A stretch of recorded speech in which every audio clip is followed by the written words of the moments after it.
अवधि सरी सबु चाषी धान किणा हेब कौनसी जड़े चाषीर भी टोकन लैप्स हेब नाही बाकी समस्त चाषी को आज आखि स्कान करने को खाद्य जोगाण मंत्री कृष्णचंद्र पात्र परामर्श देइछन्ति।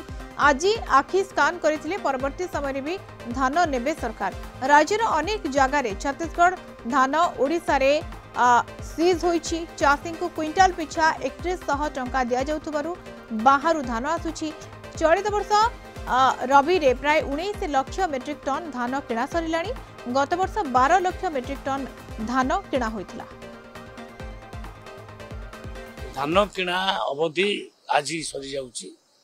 मु सेति कही जो मानकर टोकन रही जाइछि बा धान रही जाइछि से मंडी को तांकर धान आनिचंती से माने तांकर आउ आई स्कान करनियंतु एवं सेटा रेकॉर्डेड हे जिवो जे प्रकृत रे माने आनिचंती एवं ताकू आमे परे टिके देरी होबो उठेबाकू किंतु आमे समस्तकर आई स्कान करके रेकॉर्ड करके आमे नै छत्तीसगढ़ धान आमे अनेक जगह सीज करिछु ताकू कंट्रोल अवस्था को आमे आनिछु।